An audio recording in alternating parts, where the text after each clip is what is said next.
Boas, pessoal, Pedro aqui, bem-vindos a mais um vídeo e sejam bem-vindos a mais um vídeo nesta série de como programar um jogo 2D em JavaScript. Nós terminámos o vídeo anterior com este Canva preto e nós podemos ver, nós temos um retângulo branco que consegue saltar infinitamente e consegue mover-se de um lado para o outro. O objetivo deste vídeo é então corrigir esse bug do salto infinito, começar a trabalhar nos ataques e depois finalizar com este background que vocês conseguem ver, que é um sprite. O primeiro passo então será vir aqui em sprites e entender porque é que o salto é infinito. Bem, o que acontece porque nós saltamos assim que clicamos na tecla de saltar. Esta tecla é o arrow up, que então vai dar trigger aqui no w.pressed e então o que vai acontecer é que o player velocity vai ser igual a menos 7. O problema aqui é que nós não verificamos que o player está a saltar quando vamos alterar a velocidade. O que isso significa é que nós podemos saltar infinitamente. Então o primeiro passo seria começar por perceber quando o player salta e então esperar que o player pare de saltar para nós podermos saltar outra vez. Por isso, o mais simples é adicionar uma condição dentro do player, então só vamos aqui ao class fighter, vamos adicionar uma condição que se chama onGround.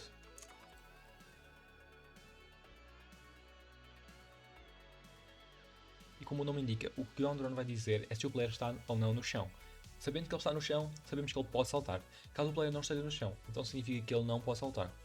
Bem, como nós aqui vimos, o player só aplica gravidade quando a altura mais a posição dele é menor do que o canvas height, ou seja, o que significa que quando esta condição aqui é verdade, ou seja, quando ele aplica gravidade, ele está no ar. Quando esta condição aqui é falsa, ele está então no chão. Bem, então o que nós temos que começar por fazer é, então, se esta posição for maior ou igual que o canvas.height, o que significa que ele vai estar no chão. Então podemos colocar o onGround para true. Caso contrário, então ele vai ser false.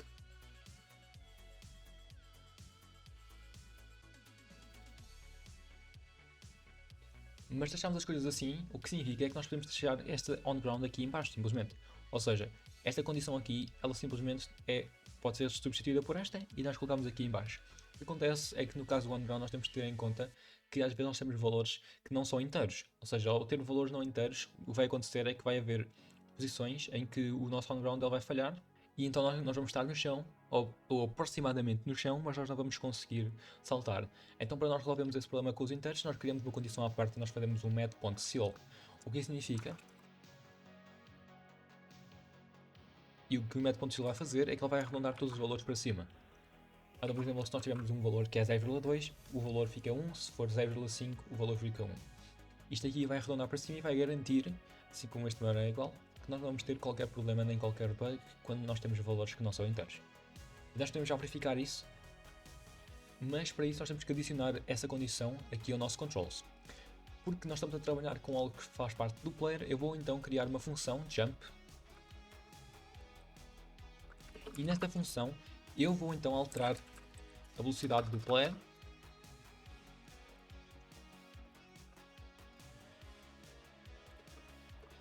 e eu vou colocar 16, mas vou aumentar a gravidade. E então vou substituir aqui em player.velocity por player.jump. E neste momento ainda está a acontecer o bug, então para nós corrigirmos o bug simplesmente vamos pôr if this.onGround. Caso ele for onGround, ele consegue saltar. Caso ele não for onGround, então vai dar return. Então colocando aqui menos 16, nós temos aqui agora, o salto está bastante mais consistente, nós só saltamos outra vez quando nós paramos no chão. Porém, existe um problema que é, se nós continuarmos a pressionar a tecla, o que acontece é que ele vai saltar infinitamente. Porém, o que eu quero, ou no meu caso, no meu jogo, o que eu quero é que ele pare de saltar e que ele só salte outra vez quando eu soltar a tecla e apertar outra vez.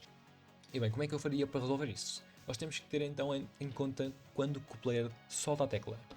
Então, dentro do keys eu vou adicionar uma nova condição que vai ser o hold.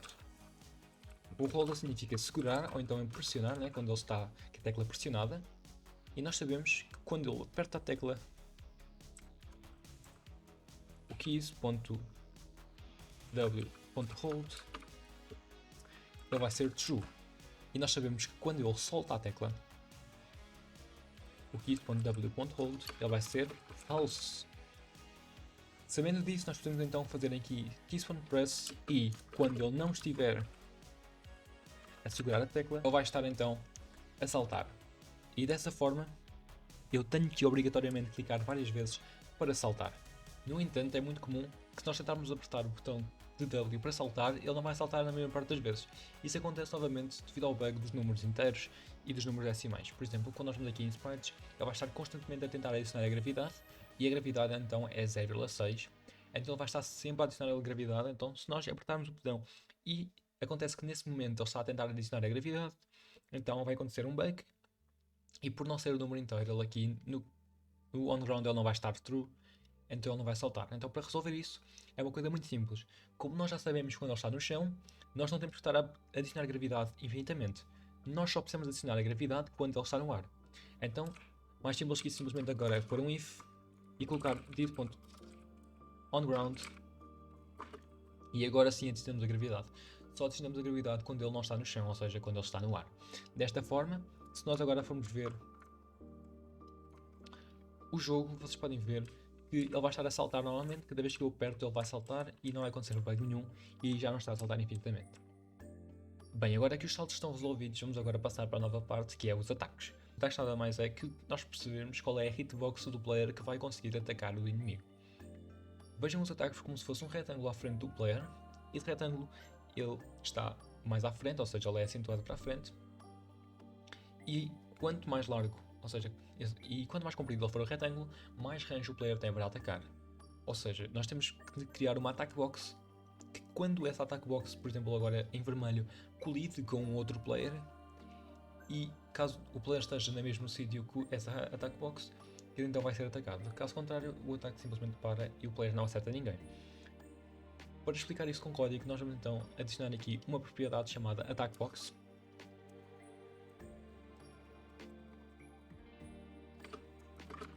Esta attack box funciona exatamente como um sprite. Ela vai ter uma posição que vai ser então a posição do player,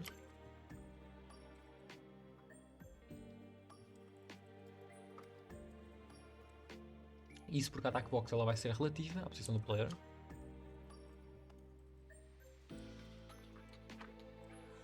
Ela vai ter também uma largura e uma altura.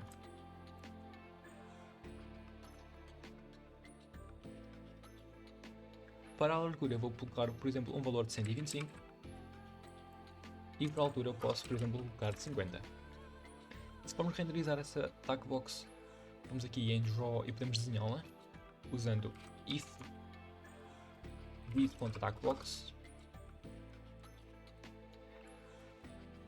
fill rect, e agora colocamos, claro, this.attackbox.position.x, tal igual como pomos aqui no players, porém agora colocamos com os valores da attack box. Então nós temos um x, um y, temos uma largura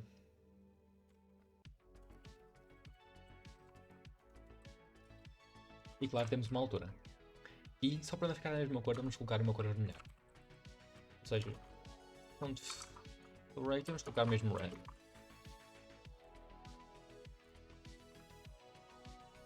Vocês podem ver que a attack box está ali em cima, e apesar dela estar como nós queremos, que ela está à frente do player, ela tem um certo alcance para a frente, ela não está relativo ao player. Isso porque quando nós definimos o x da attack box, vocês podem ver que nós apenas colocamos o x da posição inicial do player. Nós não estamos a atualizar a cada segundo, ou então, neste caso, a cada frame. Para nós fazermos isso, nós temos que vir aqui em this position, e após nós atualizarmos a posição do player, nós vamos atualizar a posição da attack box relativamente à posição do player. E agora, se nós colocarmos a posição y também,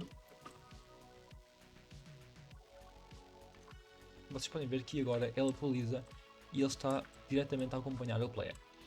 Bem, agora que está mais fácil de visualizar, o que é a attack box? Ela é o range do player para atingir o seu alvo. Ou seja, se o alvo estivesse agora mesmo à frente do player, caso ele estivesse a colidir com a range da attack box, ele levaria dano. Caso contrário, não acontece nada. Bem, quanto mais comprida ela for, claro, mais longe o player consegue atacar. Ao fazer estes ataques, vocês podem ver que a attack box ela não pode ficar infinitamente ativa. Ela só pode ficar ativa durante o tempo do ataque. Então, por isso, nós vamos colocar mais 3 propriedades. Temos a propriedade do isAttacking,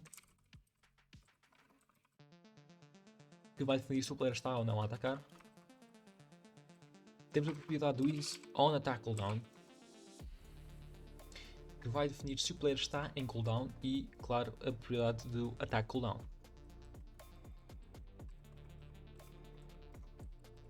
o ataque cooldown serve para o player simplesmente não spamar o botão de ataque.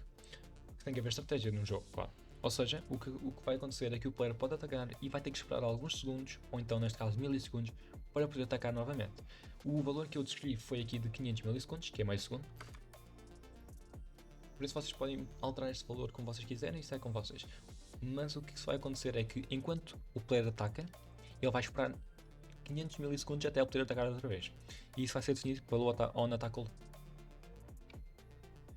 Então, da mesma forma que o jump, nós vamos fazer o ataque criando uma função de ataque. E agora, o que vai acontecer é, se este player não estiver em ataque cooldown, claro, caso ele estiver, ele não pode atacar. Caso ele não esteja em ataque cooldown, ele pode simplesmente dizer que is attacking é true. Ou seja, o player vai estar a atacar. E assim a hitbox vai ser desenhada. Então se nós mudarmos aqui para this.is attacking, desta forma a hitbox só vai aparecer quando o player está a atacar. Com isso em mente, agora nós temos que perceber quando é que o player para de atacar. O player para de atacar depois do tempo do ataque. Neste caso eu vou dizer que o ataque dura, por exemplo, 10 milissegundos. Então eu faço um set timeout. E daqui a 10 milissegundos eu ponho que o is attacking é false. Talvez até para ficar mais fácil de ver no vídeo, vou pôr, por exemplo, 100 milissegundos. No entanto, para nós conseguirmos executar essa função de ataque, vamos precisar de um controle que faça isso. Nesse caso, nós já vimos aqui que a nossa tecla de ataque ela vai ser o espaço ou então o Z. Então, similar ao salto, eu vou querer que ele pare de segurar a tecla para poder atacar outra vez. Então, eu vou copiar exatamente o mesmo esquema do hold, que vai ser bastante simples. Simplesmente copio aqui. Vou copiar esta case também.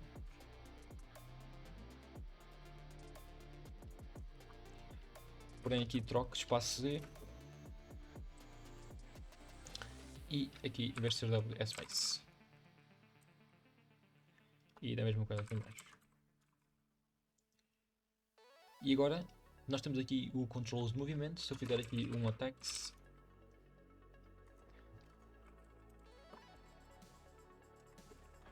e colocar da mesma forma que fiz o jump, só que agora com o space,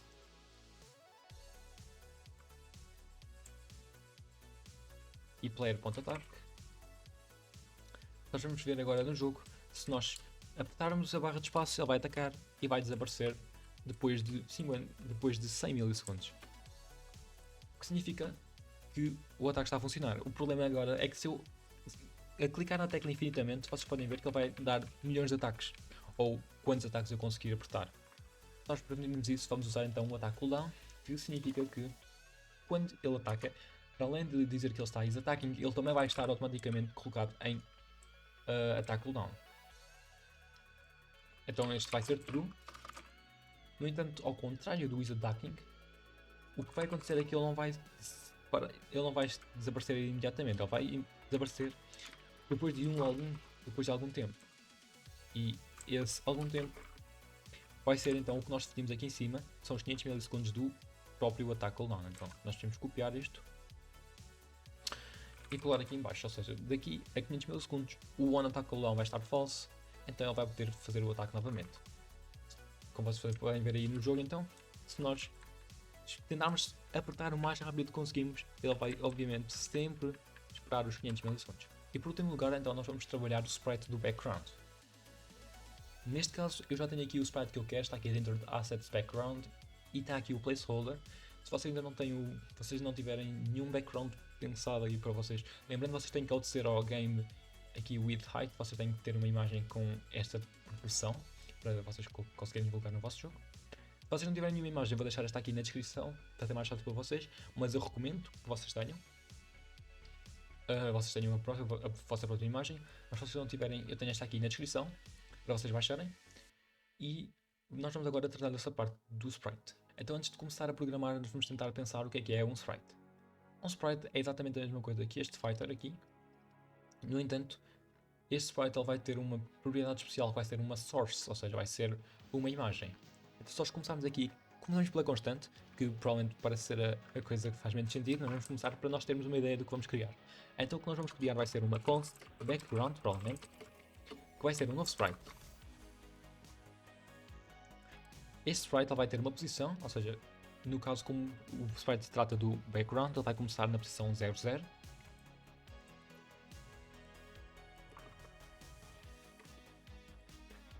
E ele vai não ter dimensões, nem velocity, ele vai ter apenas uma source. Essa source vai ser, claro, o link da imagem. No caso das dimensões, ele não vai precisar ter dimensões porque a própria imagem já vai ter as dimensões, então nós vamos obter essas dimensões diretamente da imagem. E se eu quiser definir qual é essa imagem, eu venho aqui e vou criar então uma const, vai se chamar background sprite path. E o que esse path vai fazer é, ele vai definir qual é o caminho até a imagem. Neste caso nós estamos aqui na pasta background que está dentro de assets, então nós saímos de uma pasta, vamos para assets, background, e vamos então ter placeholder.png. Então copiando e colando aqui na source, nós vamos ter indicado ao sprite qual é a imagem que nós queremos. Então, pegando essa source e sabendo que as dimensões agora são opcionais, vamos aqui pôr um ponto de interrogação para evitar erros. E agora temos finalmente pensar o que é que nós temos. Então, nós temos source. Nós temos uma source do que nós vamos ter que ter uma imagem. Então nós criamos uma nova imagem, this.image igual a new image. Essa imagem vai ter uma source que nós já temos, e vai ser esta source. E a partir dessa imagem nós vamos ter então o width e o height. Então o width vai ser igual a this.image.width e o this.height segue o mesmo raciocínio.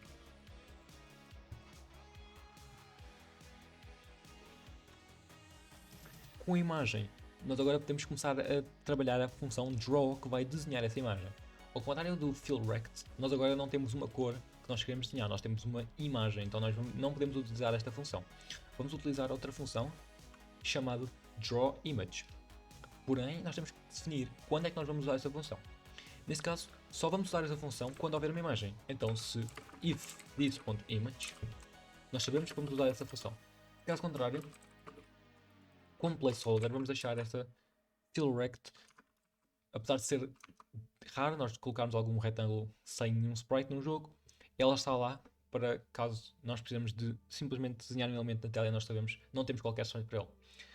Bem, com isso feito, nós podemos começar a trabalhar no CTS, no ctx.drawImage.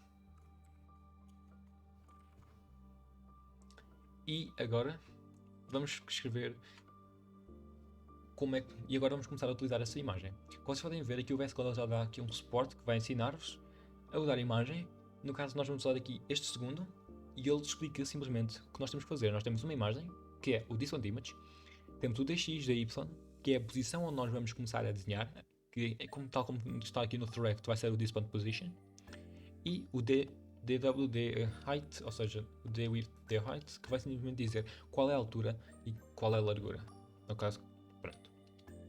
Qual é a largura e qual é a altura.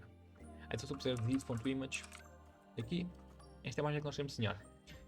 Nós queremos desenhar então na posição X e na posição Y. E agora nós queremos desenhar o quê? A largura já sabemos que é this.width.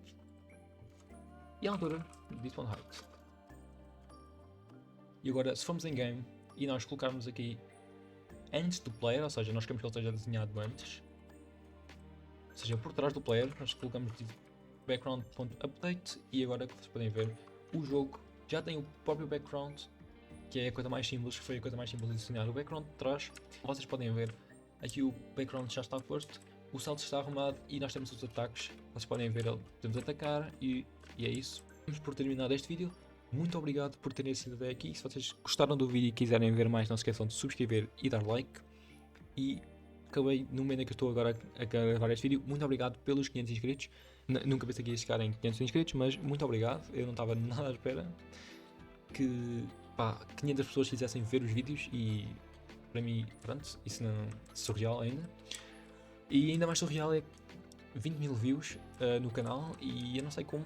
Simplesmente não estava à espera que 200 mil views fossem acontecer. Eu criei este canal porque pá, não tinha nada para fazer, pá, queria criar um canal, sempre já tenho canais há muitos anos, mas pá, simplesmente incrível, não estava nada à espera, muito obrigado. E bem, o próximo vídeo vai ser sobre os sprites do Player e provavelmente vai ser o último vídeo por um bom tempo, porque a parte de multiplayer eu acho que ainda não estou pronto para gravar um vídeo sobre isso, sendo que ainda há muitas bases sobre o JavaScript que eu ainda não falei e há muitas outras coisas que quero falar. Então há muitos vídeos a fazer a mesma série, então eu vou dar um tempo desta série e talvez se vocês quiserem fazer a parte multiplayer por vocês mesmos, pá, encorajo-vos a fazer, seria muito bom para a vossa experiência. Caso contrário, ela vai sair eventualmente, mas eu vou fazer alguns vídeos antes que vai preparar-vos para vocês conseguirem fazer isso por vocês. E se vocês não precisarem de ver a minha parte, muito melhor.